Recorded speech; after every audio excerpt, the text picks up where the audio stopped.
Assalamualaikum warahmatullahi wabarakatuh. Kami dari kelompok 2 ingin mempresentasikan hasil materi dari kelompok 2 yang berjudul mengintegrasikan iman, Islam, dan ihsan dalam membentuk insan kamil. Saya Safira Triyuniar dengan NIM 19210906. Saya Reza Zulfia dengan NIM 19210353. Saya Rias Katri Hastuti dengan NIM 19211085. Saya Siti Rohana dengan NIM 19210362. Dan saya Qurratul Aini dengan NIM 19211053.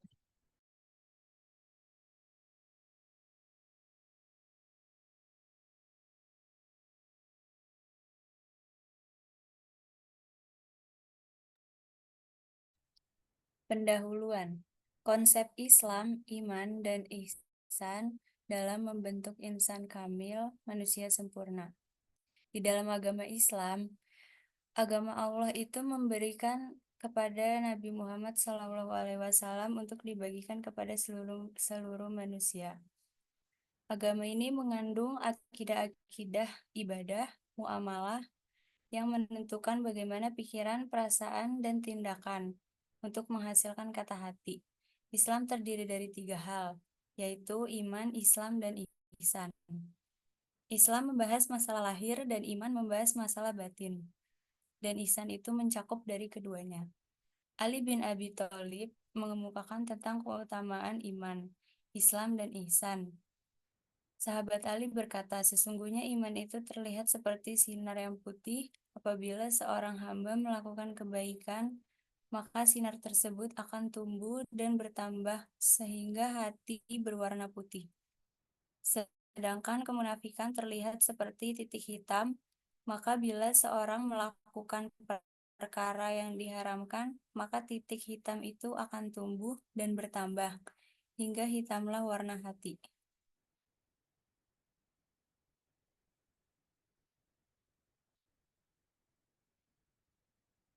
Di sini topik pembahasannya adalah konsep Islam, iman, dan ihsan dalam membentuk insan kamil atau manusia sempurna. Landasan iman, Islam, dan ihsan menjadi persyaratan dalam membentuk insan kamil. Yang ketiga, menggali sumber teologis, historis, dan filosofis tentang iman, Islam, dan ihsan sebagai pilar agama. Islam dalam membentuk insan kamil. Yang terakhir, menggali sumber teologis, historis, filosofis konsep insan kamil.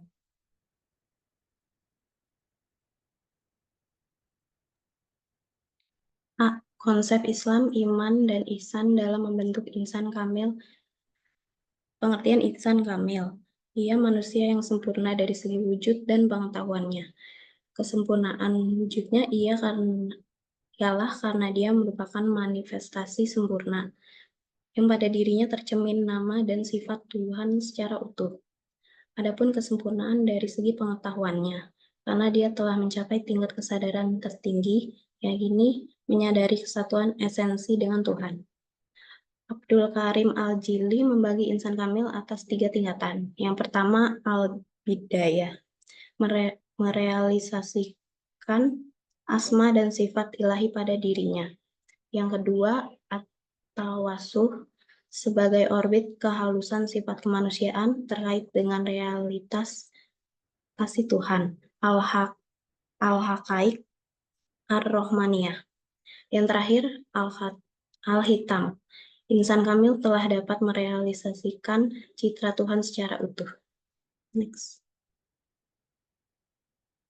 Proses munculnya insan kamil dapat ditelusuri melalui 2 sisi. Yang pertama, tahap tajalli Tuhan pada alam sampai munculnya insan kamil.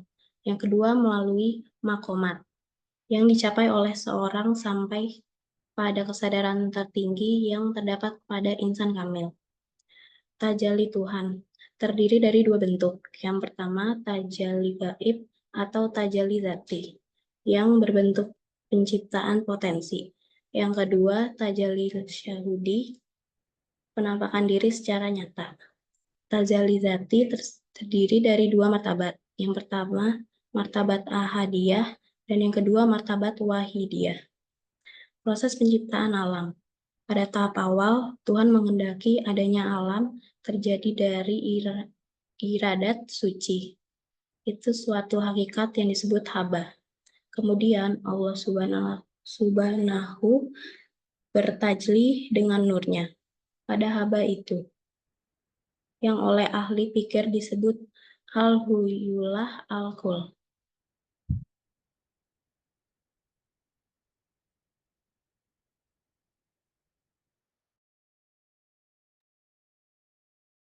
Sufi secara gradual harus menempuh 6 tingkat fana. Yang mendahulinya yaitu pertama ada fana an al-mufakalat, sinar dari segala dosa.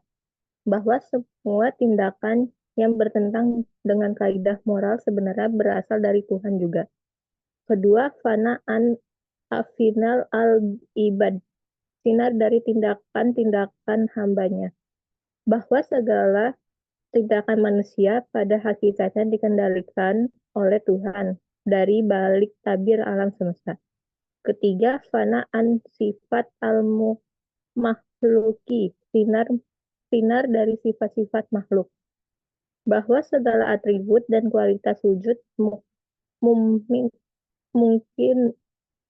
tidak lain adalah milik Allah. Keempat, fanaan kul azat, sinar dari personalitas diri, menyadari eksistensi dirinya, sehingga yang benar-benar ada di balik dirinya ialah zat yang tidak bisa sinar selama-lamanya. Kelima, fana an kul alam, sinar dari segenap alam, bahwa segenap aspek alam fenomena ini dapat pada hakikatnya hanya khayalan, yang benar-benar ada hanya realitas yang mendasari fenomena. 6, atau yang terakhir yaitu fana an kul masiwa lah, sinar dari segala sesuatu yang selain Allah, bahwa zat yang betul-betul ada hanya zat Allah. Kedudukan Ihsan Kamil.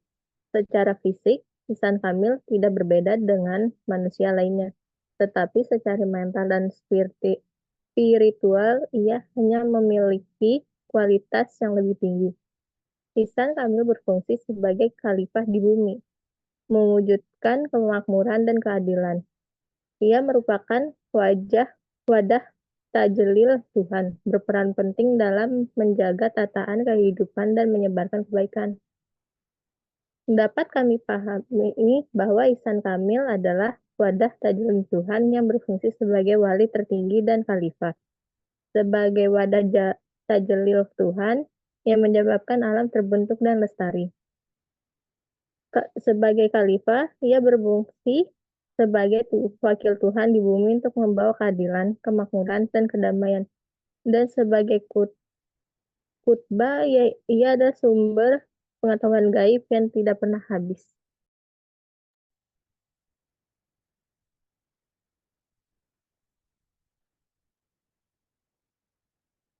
Kedudukan norma dan Ihsan Kamil. Yang pertama ada taklif syarak, norma-norma, yaitu norma-norma keagamaan yang mengatur hubungan manusia dengan Tuhan, sesama, dan makhluk lain. Kedua, manifestasi kebaikan. Tuhan sebagai wujud yang maha baik menginginkan penyebaran kebaikan. 3, dampak pelanggaran. Pelanggaran terhadap norma seperti pencurian dan korupsi merusak tahanan individu dan sosial.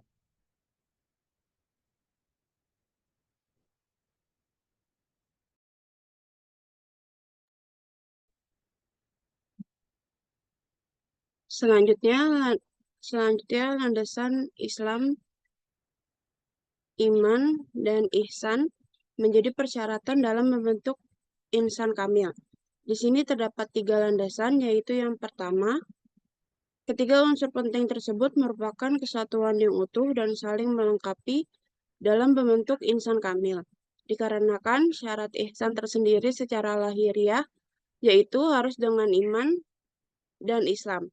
Walaupun syarat sah iman dan Islam itu tidak harus dengan ihsan.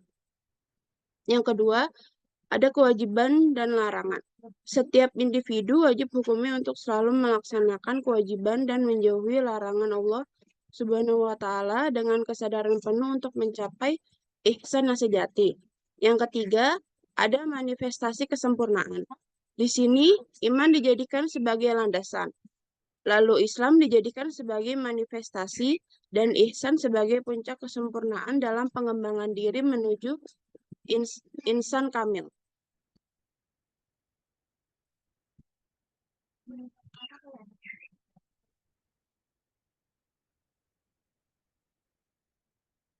Selanjutnya, menggali sumber teologis, historis, dan filosofis tentang iman, Islam, dan ihsan sebagai pilar agama Islam dalam membentuk insan kamil. Yang pertama ada teologis. Iman, Islam, dan ihsan merupakan pilar utama dalam ajaran agama Islam yang terdapat dalam Al-Quran dan hadis, di mana iman mencakup keyakinan dalam hati, Islam meliputi praktik ibadah, dan ihsan menekankan kualitas moral dan spiritual. Yang kedua, historis. Dalam sejarah agama Islam dalam sejarah agama Islam, ketiga pilar tersebut membentuk identitas dan karakter umat Islam. Dengan contoh dari kehidupan Nabi Muhammad SAW dan para sahabat yang menunjukkan integrasi iman praktik dan akhlak. Yang ketiga, filosofis. Secara filosofis, iman berfungsi sebagai dasar keyakinan, Islam sebagai manifestasi tindakan, dan ihsan sebagai puncak kesadaran spiritual yang bersama-sama dapat membentuk insan kamil sebagai individu yang utuh dan bertanggung jawab. Selanjutnya, menggali sumber teologis, historis, dan filosofis konsep insan kamil. Yang pertama ada teologis.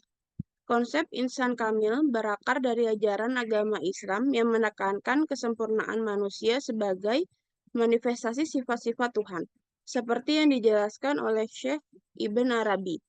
Yang kedua, historis.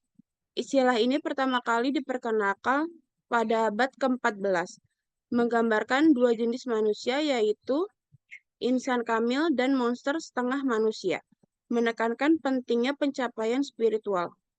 Yang ketiga, filosofis. Dalam pandangan filosofis, insan kamil merupakan cerminan kesadaran tertinggi dan kemampuan untuk memahami esensi kehidupan serta bertanggung jawab sebagai khalifah di bumi.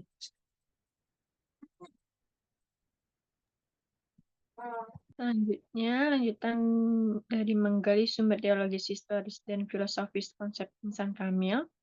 Yang pertama itu ada konsep manusia dalam Al-Quran, yang dimana menggambarkan manusia sebagai makhluk yang memiliki posisi utama sebagai khalifah di bumi, berbeda dari makhluk lain. Al-Quran menggunakan 3 istilah untuk manusia, yaitu insan, basyar, dan anas, masing-masing dengan penekanan makna yang berbeda. Manusia dianggap sebagai makhluk yang memiliki potensi jasmani dan rohani, serta kemampuan untuk berbuat baik dan buruk. Selanjutnya yang kedua ada fungsi manusia dalam Al-Quran, yang dimana sebagai khalifah yang bertanggung jawab untuk menjaga dan mengelola bumi, serta menciptakan harmoni sosial, manusia diharapkan untuk menjalankan perintah Allah dan menjauhi larangannya, serta berkontribusi pada kebaikan individu dan masyarakat. Selain itu, manusia juga diharapkan untuk mengembangkan diri dan komunitas sesuai dengan nilai-nilai insannya. Yang terakhir itu menurut unsur-unsur manusia pembentuk insan kamil, yang dimana meliputi dimensi jasmani dan rohani, serta potensi akhlak yang harus dikembangkan. Manusia harus mengintegrasikan iman, Islam, dan ihsan dalam kehidupannya untuk mencapai kesempurnaan. Proses ini melibatkan pengembangan karakter, moral, dan spiritual yang sejalan dengan ajaran agama.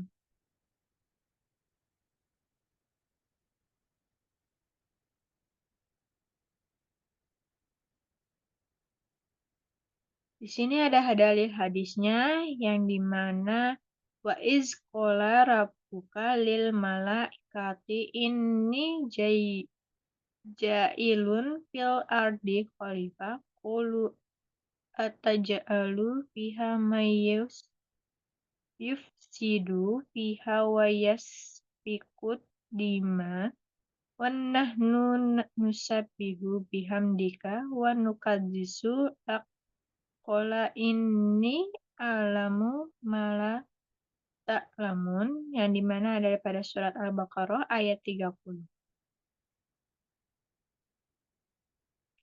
Sekian presentasi dari kelompok kami. Mohon maaf bila ada salah dalam kata. Wassalamualaikum warahmatullahi wabarakatuh.